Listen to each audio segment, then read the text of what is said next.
this is Keith from the Developing Mathematical Thinking Institute, and in this video we are going to extend some ideas from the video Jonathan made titled Fraction Division, Models and Language. So this video is going to extend those ideas. We're going to pick up where Jonathan left off in that video. So if you have not watched that first, you might want to go watch that Fraction Division, Models and Language video.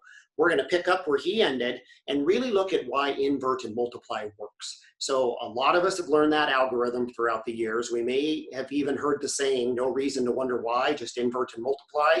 Well, in this video, we're going to wonder why that works a little bit. So if you're watching this as a teacher or a parent, or you're even watching it together with some students, I'm going to pose some questions every so often. Feel free to pause the video and ponder those questions a little bit or talk about them, and then hit play to resume the video as we continue on.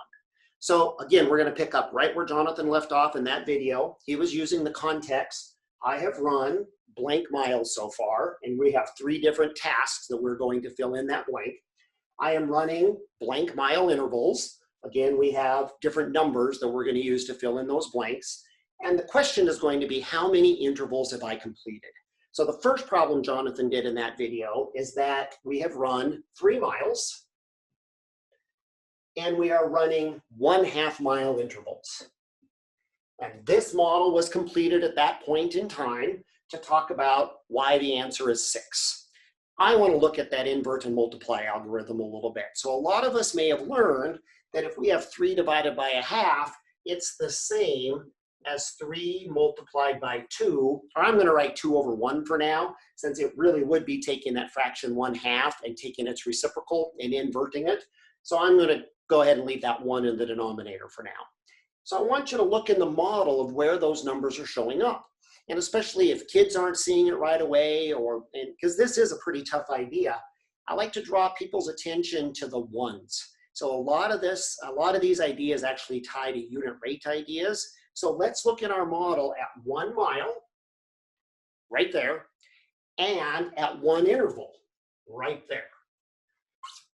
And I want to complete some labeling in the model right now, because at this 1 interval, I want you to think, and this might be a time to stop and ponder this if you're working on this with a group, or you just want to think about this for yourself for a few seconds. What would this label be for miles at this spot? It would be 1/2. That would be 1/2 of a mile for 1 interval, because that's what our problem was originally. So really, let's take a look at these 2 spots where I have the red arrows. If we're in the unit of 1 interval, that's 1/2 a mile. If we're in the unit of 1 mile, that's actually 2 intervals. Those numbers should be showing up here. They are showing up in our expressions. Let's go label our numbers in these expressions quickly. In our original problem, this 3 stood for miles. The 1/2 stood for what? It stood for 1/2 of a mile per interval. Well, now let's look at this expression. Guess what the 3 still represents? The 3 still represents miles. But now this 2, or 2 over 1, which is really right there in our model, represents 2 intervals per 1 mile. So this is now intervals per mile. So basically, that reciprocal idea, or that inverse idea, that invert and multiply idea, switches our unit. We go from the unit of miles per interval to the unit of intervals per mile. The 3 stays the same. Why do we multiply now? Because, yep, we do have 2 intervals in 1 mile, but we're not just running 1 mile, we're running 3 miles. So we now get to take that unit and iterate it 3 times. Let's look at the second problem Jonathan did. These numbers are going to change a little bit. So now we're looking at running 3/4 of a mile, but we're going to leave that it's still 1/2 mile for every interval. Let's look at our model. This is right where Jonathan left off in that other video, where we got the answer of 1/2 or 3/2. If we invert and multiply here, we would end up with 3/4 times, I'm going to go ahead and write that as 2 over 1 again. Let's look at our model.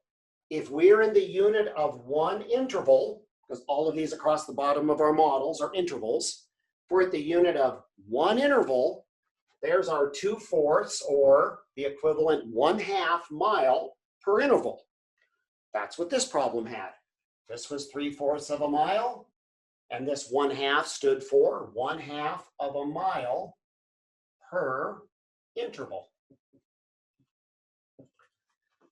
Let's look in our model at the other unit of one. Where is the other unit of one in our model? It's on the top for miles. Let's look at the unit now of 1 mile, which is how many intervals? There's our 2 intervals now in 1 mile.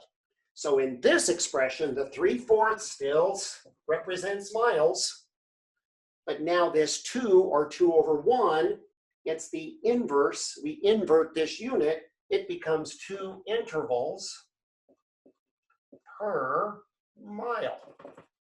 And we can see each of these at those red arrows in our model. Let's go to the third one. 1/4 of a mile.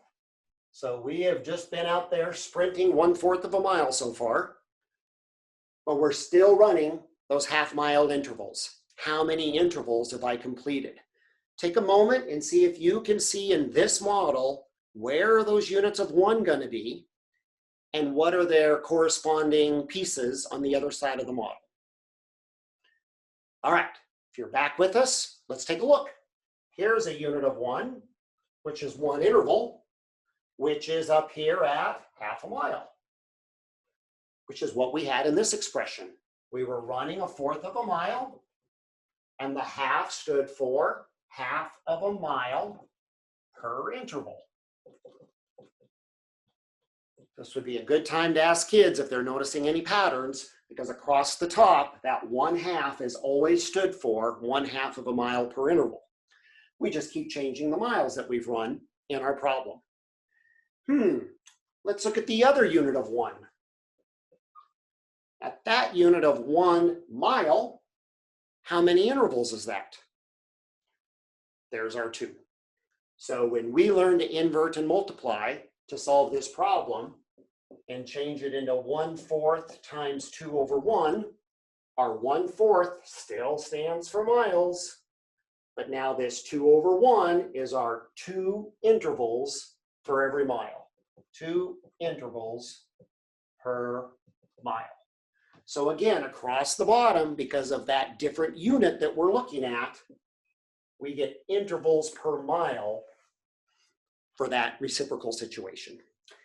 Okay, that's not an easy idea. This is also looking at division of fractions with a measurement context. Does change a little bit with the partitive context. We'll have that in a different video.